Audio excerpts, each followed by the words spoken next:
Bonjour. Bonjour à tous.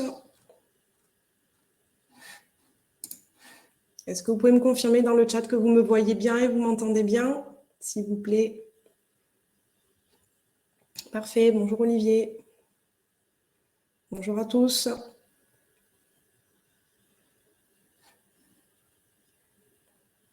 Parfait. Alors, comme d'habitude, on va attendre quelques secondes, le temps que tout le monde se connecte. Et après, on pourra commencer la présentation. J'espère que vous allez bien.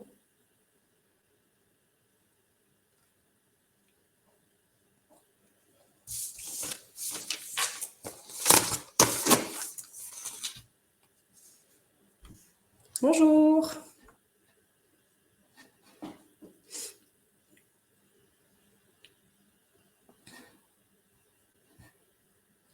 Bonjour Jocelyne, bonjour Vanessa. Bonjour Émilie.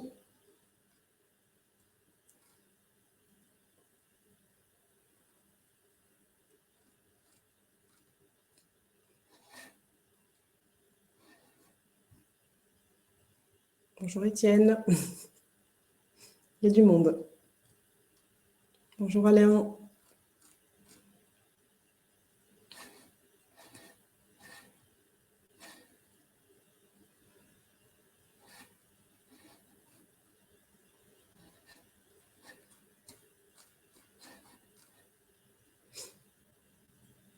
Bonjour Dominique, bonjour Hervé. Allez, on va pouvoir commencer. Les autres se connecteront au fur et à mesure.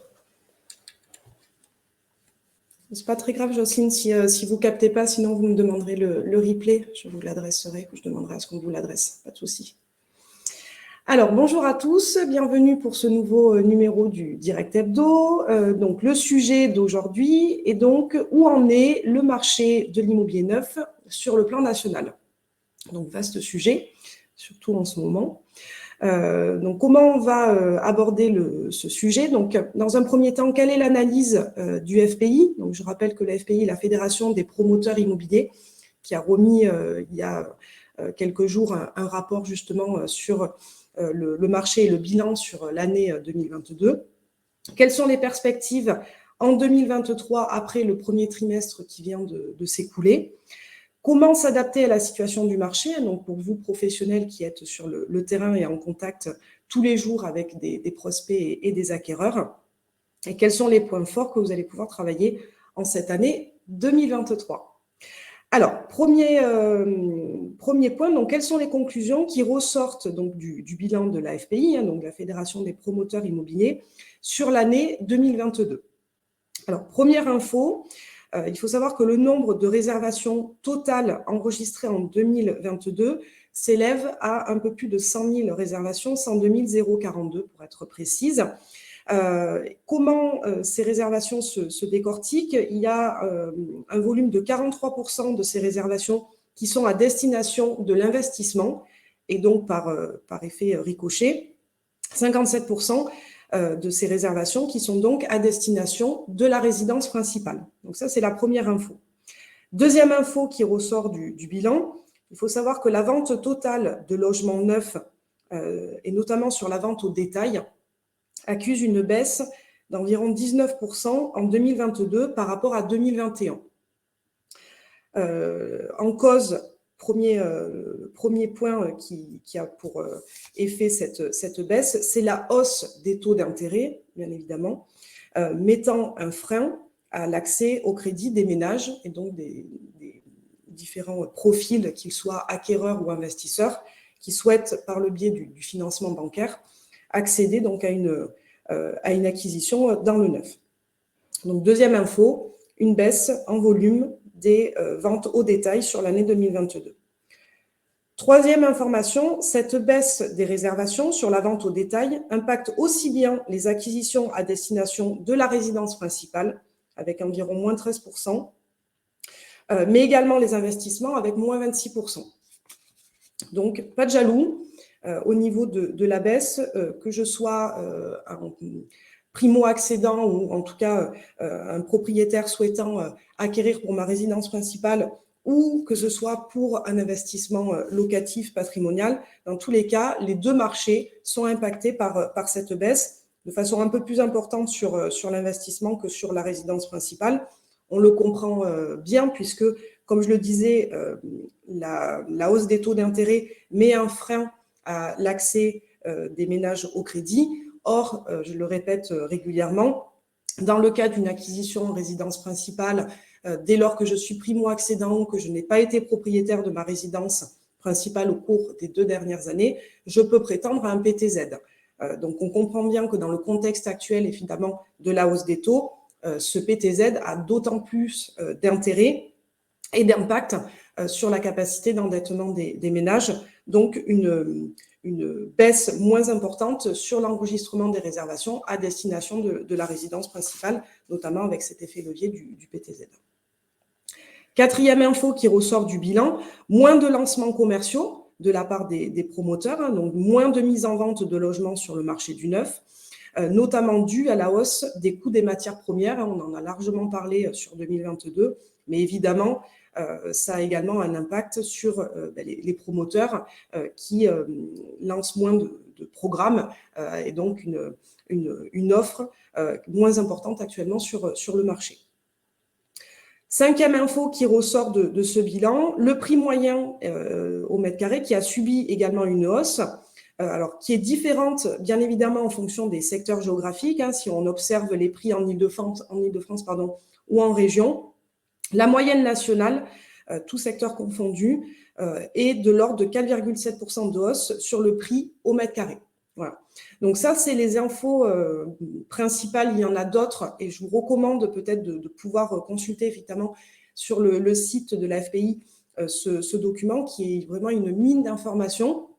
Là, je vous donne moi des informations au niveau national, mais il faut savoir que sur le bilan, sur le document qui est disponible sur le site, vous avez également des informations par région. Donc, en fonction des secteurs géographiques où vous trouvez, ça peut être intéressant de connaître la tendance de vos marchés locaux, tout simplement pour être au fait et pouvoir en parler et maîtriser évidemment le sujet, puisque le marché en Île-de-France n'est pas le même que sur Bordeaux ou que sur Nice ou autre.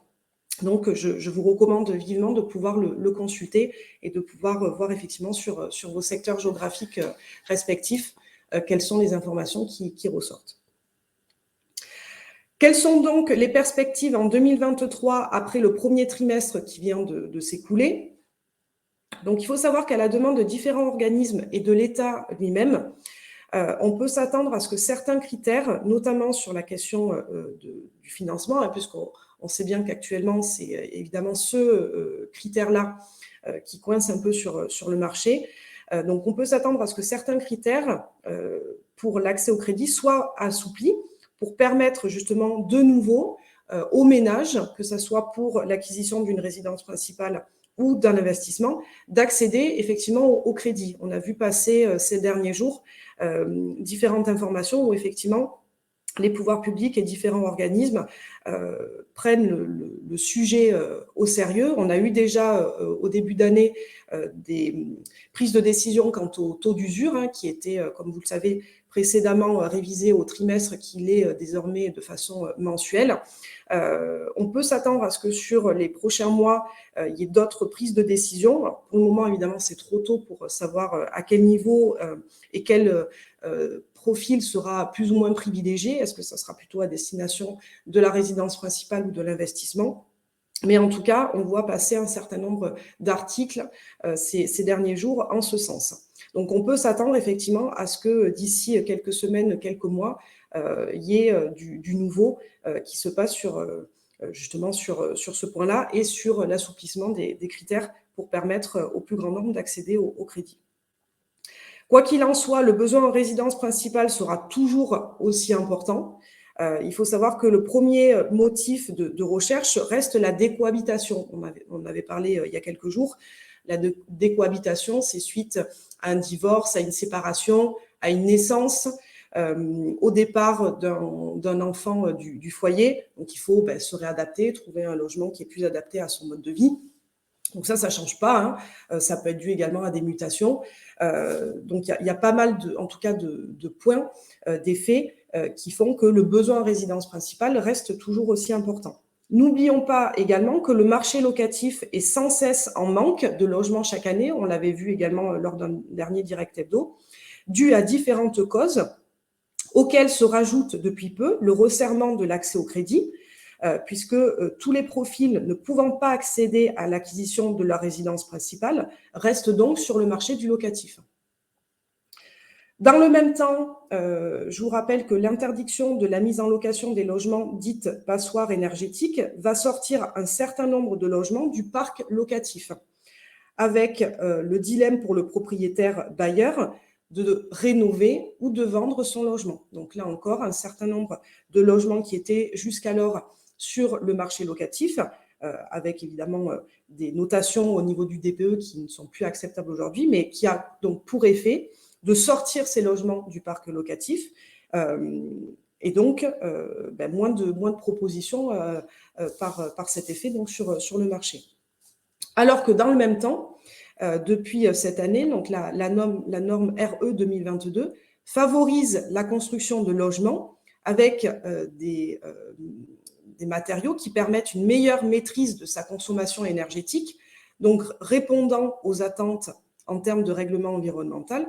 Et là, on est plutôt sur des logements qui sont notre cœur de métier, c'est-à-dire l'immobilier neuf, qui répondent effectivement, on l'a dit également régulièrement, aux normes en vigueur, qui permettent d'avoir une meilleure maîtrise de sa consommation énergétique et donc par là même de sa consommation d'électricité, de gaz ou autre, et d'avoir une maîtrise également de son budget par rapport à cette consommation énergétique. Donc on voit bien que d'un côté, on a un certain nombre de prises de décision des pouvoirs publics sur les logements dits passoires énergétiques, donc pour sortir ces logements du marché, et de l'autre côté, des normes qui favorisent effectivement la construction de logements qui répondent aux normes en vigueur et qui sont plutôt orientées donc soit sur la rénovation, soit sur la construction neuve, c'est-à-dire sur la VFA.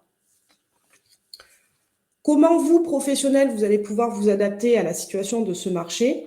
Donc, plusieurs recommandations. La première, bien évidemment, on le redit très, très souvent, mais c'est de se former, puisque la formation permet de développer ses compétences et ses connaissances pour pouvoir répondre à toutes les demandes des prospects et des clients que vous rencontrez au quotidien. Donc ça, c'est vraiment hyper important dans un marché qui est tendu, c'est de pouvoir effectivement être formé à toutes les possibilités et pouvoir maîtriser toutes les possibilités que vous allez pouvoir amener à vos clients, que ce soit pour de la résidence principale ou de l'investissement locatif. Deuxième point, c'est de pouvoir maîtriser, de proposer les différentes possibilités offertes par l'octroi d'un PTZ dans le cas d'une acquisition en résidence principale. Là encore, on le redit régulièrement, mais je vous rappelle que sur notre site Direct Produit Immo, vous avez un simulateur qui vous permet de voir si votre client est éligible au PTZ et quelle serait l'enveloppe disponible en fonction de différents critères, notamment de la localisation et de la composition de son foyer et de ses revenus fiscaux, voir si effectivement le PTZ est une option ou pas. Je vous recommande fortement, dans le contexte actuel, quel que soit le projet pour lequel vous êtes sollicité par vos clients, de faire cette analyse-là avec eux, de leur donner l'information à titre indicatif, parce que même si le client vient vous voir pour de l'ancien, il n'est peut-être pas au fait de cette possibilité, il n'est peut-être pas au fait de l'effet de ce PTZ sur sa capacité d'emprunt et donc sur ses mensualités et donc sur les propositions dans le neuf qui peuvent lui être ouvertes. Donc, c'est vraiment important en tant que vous, professionnel de l'immobilier, de pouvoir lui amener cette information. Après, le client, effectivement, il se positionne ou pas sur cette possibilité, ça reste son libre arbitre, mais vous, professionnel, vous lui aurez en tout cas amené toutes les informations et celle-ci est quand même assez importante, encore une fois, dans le contexte actuel qu'on rencontre. Donc, deuxième point, vraiment être au fait et maîtriser et proposer les possibilités d'un PTZ. Troisième point, de pouvoir maîtriser les différentes formules d'investissement locatif et donc de pouvoir également, au travers du simulateur qui vous est mis à disposition sur notre site, de réaliser des simulations, que ce soit en immobilier neuf ou en immobilier ancien. Je rappelle que sur notre site Direct Produit Immo, bien évidemment, vous retrouvez un certain nombre de logements en VFA, donc éligibles au dispositif Pinel, mais pas que. On a également des propositions sur durabilité et sur du rénové, donc tout ce qui va être déficit foncier, Malraux, monuments historiques, qui sont des dispositifs un peu plus pointus, mais qui ont le mérite d'exister, qui peuvent répondre à des besoins sur des profils que vous pouvez rencontrer. Je rappelle également qu'on a des logements en LMNP, donc loueur meublé non professionnel, en VFA, mais également en revente.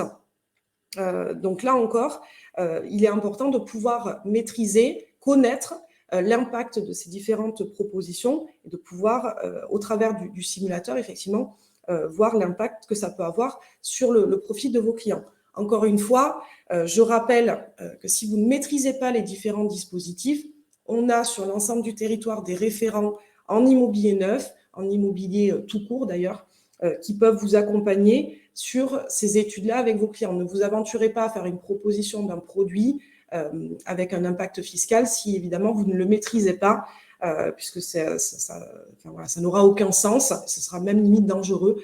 Donc je vous recommande de vous faire accompagner par un référent dans ce cadre-là. Ensuite, donc, pouvoir réadapter ces méthodes de prospection acquéreur en maintenant, et ça encore on le dit régulièrement, en maintenant le contact régulier avec tous les vendeurs, les acquéreurs, les bailleurs, les locataires, les apporteurs d'affaires que vous rencontrez au quotidien. C'est vraiment important dans la situation du marché actuel de pouvoir effectivement garder le contact avec ces différents profils. Et dernier point, pour s'adapter à la situation du marché, je vous recommande d'avoir un bon partenaire en financement réactif. Pour ceux qui ne le savent pas, on a de notre côté un partenaire qui peut vous accompagner, qui a des taux de transformation intéressants. Donc, dans tous les cas, si vous avez besoin de ces coordonnées, n'hésitez pas à nous solliciter au service commercial, on pourra vous les transmettre avec plaisir. Quels sont donc les points forts que vous avez à travailler en cette année 2023 ? Premier point, donc je le disais à l'instant, mais c'est la prospection régulière de vos bases de données. Pourquoi ? Je le disais également tout à l'heure, car la première cause de changement de logement est la décohabitation, séparation, divorce, naissance, départ d'un enfant majeur ou réadaptation du logement pour les personnes âgées. Donc ces personnes-là, avec qui vous avez eu déjà un premier contact il y a quelque temps, vont peut-être à un moment donné dans leur vie, se séparer, divorcer, avoir un enfant qui arrive au sein du foyer, un enfant qui part, et ils vont peut-être de nouveau se retrouver sur le marché en tant qu'acquéreurs et solliciter, avoir besoin de l'accompagnement d'un professionnel pour réaliser leur projet. Donc, c'est important de rester en contact avec eux, de maintenir le contact, d'être dans un rapport de confiance, puisque naturellement, quand un projet va de nouveau se présenter, ils vont venir vers vous ou ils vous recommanderont peut-être si c'est une personne de leur entourage qui se trouve également dans cette position. Deuxième point fort, je le disais également, c'est de pouvoir développer les propositions liées au PTZ, au prêt à taux zéro, permettant de booster le budget d'acquisition, mais également, n'oubliez pas la TVA réduite, les frais de notaire, alors,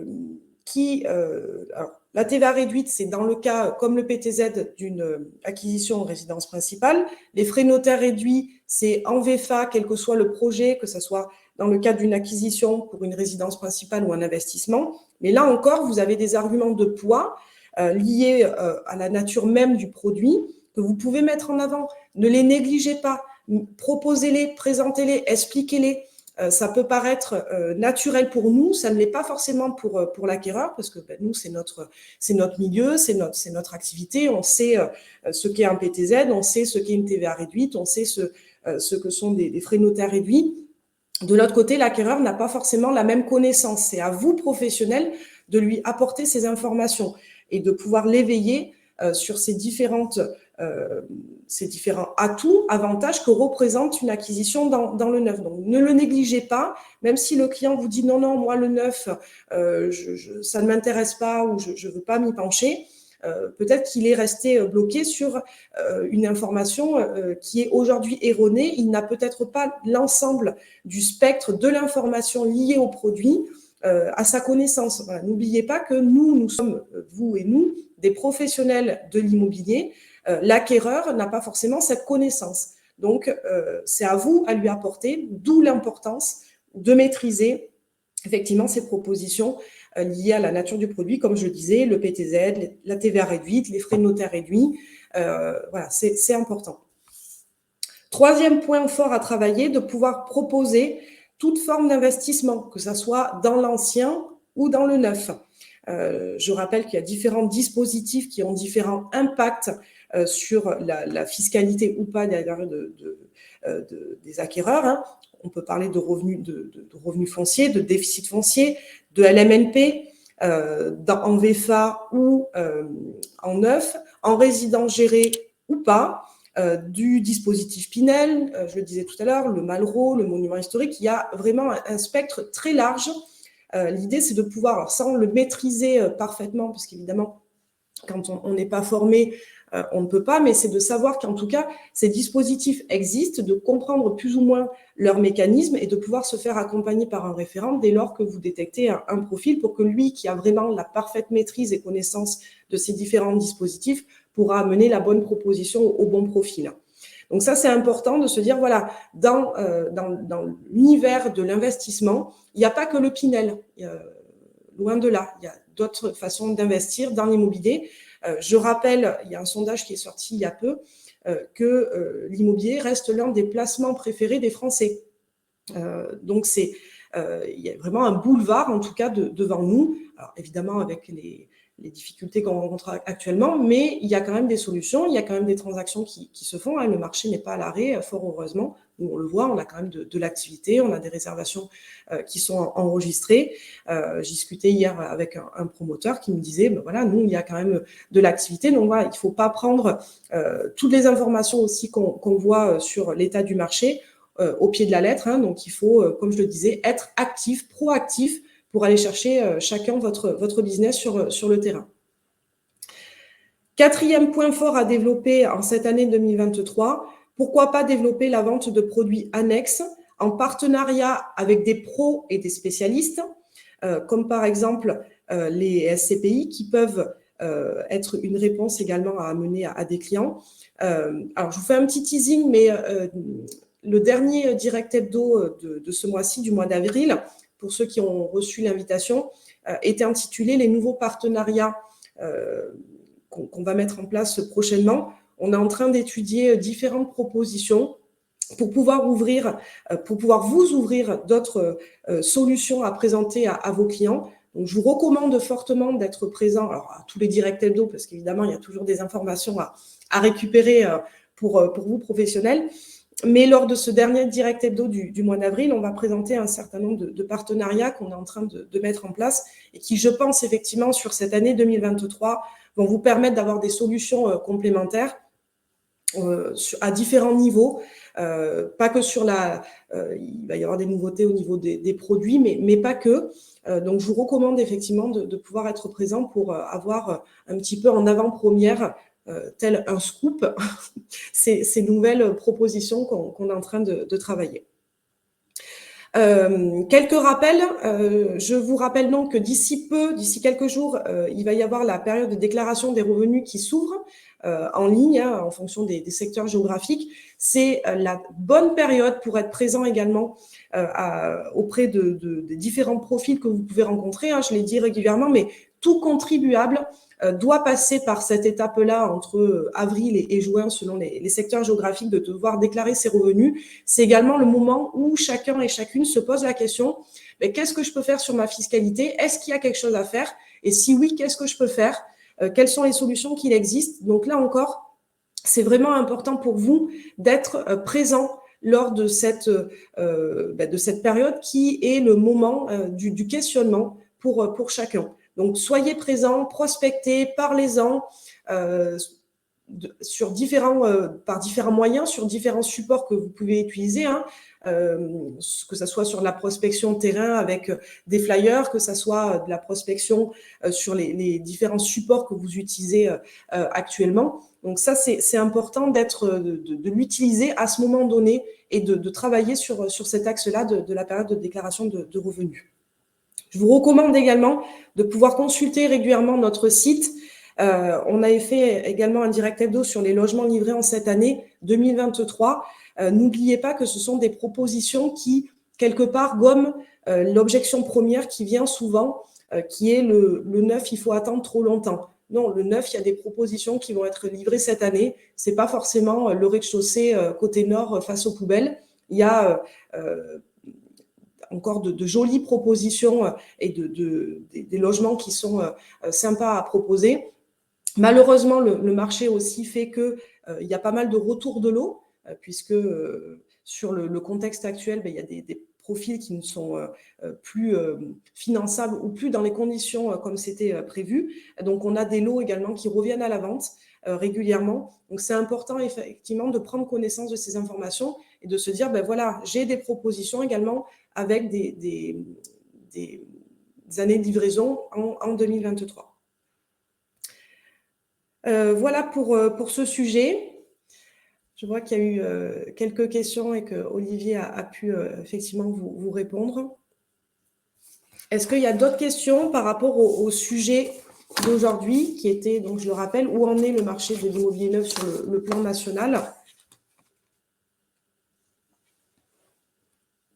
Je vois qu'effectivement, Olivier vous a mis également le document bilan de la FPI. Donc, je vous recommande, comme je vous le disais, chacun et chacune de pouvoir le consulter, de voir sur vos secteurs géographiques comment se porte le marché.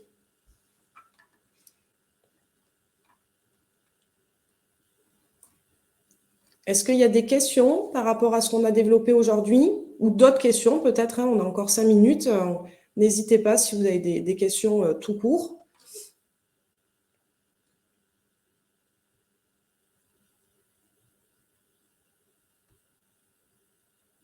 Alors oui, effectivement, Olivier reparle des formations, mais comme je le disais, ça fait partie des points à travailler, de pouvoir se former dans un marché tendu, de pouvoir avoir étayé ses connaissances, étayer ses compétences pour être plus performant, plus pertinent quand vous êtes face à un client et de pouvoir effectivement l'accompagner au mieux, quel que soit son projet d'acquisition, encore une fois, que ce soit pour de la résidence principale ou de l'investissement.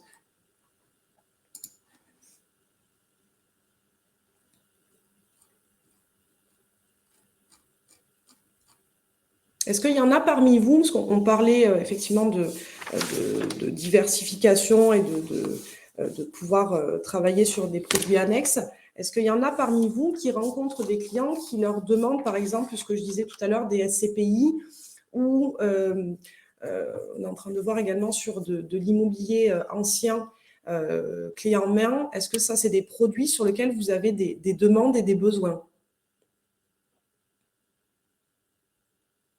Anouche, oui. Sur quoi, Anouche? Est-ce que vous pouvez me préciser? Sur SCPI ou plutôt sur de l'ancien clé en main?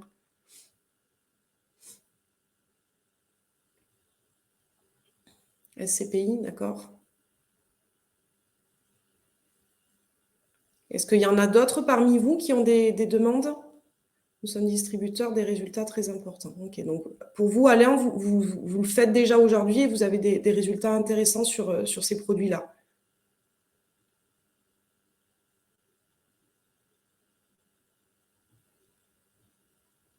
Oui, très bon, ok. Et Cynthia, donc vous me dites des placements sécures. Donc, qu'est-ce que vous entendez par placement sécure? Immobilier ancien clé en main pour Marlène et Marie-Lou, d'accord?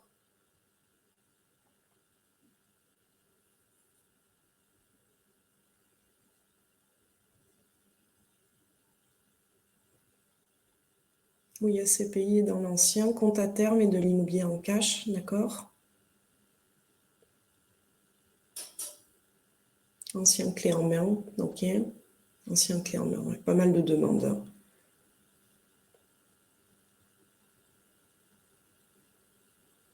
Ok. Pour ceux qui ont répondu, c'est des solutions que vous proposez déjà ou c'est des demandes que vous avez, mais vous n'avez pas la solution aujourd'hui?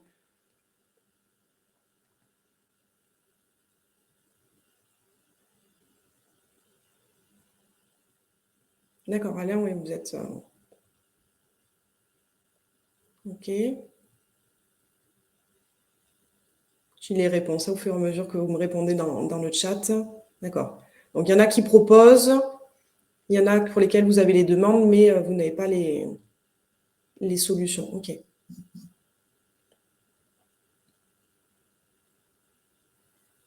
Ok. Et est-ce que parmi vous, il y en a qui font de l'achat de leads? Est-ce que vous achetez des contacts? Anouche, non. Non. Cynthia, en réflexion. Oui, mais pas performant, d'accord. Oui, oui. Non, mais je m'intéresse, je connais. D'accord. Ok. Donc ça, c'est également un... Alors pour ceux qui disent y réfléchir, quel est le point de réflexion aujourd'hui? La pertinence, le coût d'acquisition, qu'est-ce qui fait qu'effectivement vous n'êtes pas passé à la phase achat? Marlène, vous n'avez pas confiance aux personnes qui les proposent, d'accord?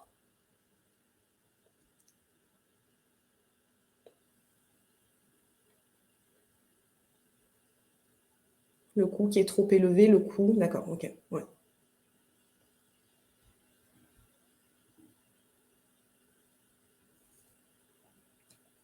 Donc, c'est la confiance qui revient sur le fait que vous n'êtes pas passé à la phase achat, la confiance en la personne qui propose les leads et le coût. Un lead parfois proposé à plusieurs, oui, voilà, parce qu'effectivement, sur le marché du leads, il y a différentes solutions, soit du leads exclusif, soit du leads, ce qu'on appelle mutualisé. Donc après, sur le mutualisé, ça peut être mutualisé 10 fois comme 2-3 fois. Donc effectivement, et évidemment, ça a une incidence sur le coût d'acquisition. Ok. Très bien. Bah, écoutez, en tout cas, je vous donne rendez-vous fin du mois, comme Olivier le disait, lors du dernier rendez-vous du Direct Hebdo de fin avril, pour pouvoir effectivement vous donner plus d'informations sur ces différents sujets sur lesquels on est en train de travailler, pour pouvoir répondre à vos besoins. Là, effectivement, on a bien senti qu'il y avait différents besoins des professionnels sur la diversification de produits. Donc, on est en train de voir tout ça et de mettre en place les choses. Donc, on vous en dira plus très prochainement, une fois que, évidemment, on aura finalisé tout ça. Mais je vous recommande effectivement de pouvoir être présent pour avoir ces informations. Je vous remercie en tout cas tous et toutes d'avoir été présents aujourd'hui. Merci Olivier d'avoir été à mes côtés. Et je vous donne donc rendez-vous la semaine prochaine pour le Direct Hebdo. Et bien évidemment, toute l'équipe commerciale reste à votre disposition. Si vous avez des questions, on reste disponible par mail ou par téléphone. Très bonne journée à tous. À très bientôt.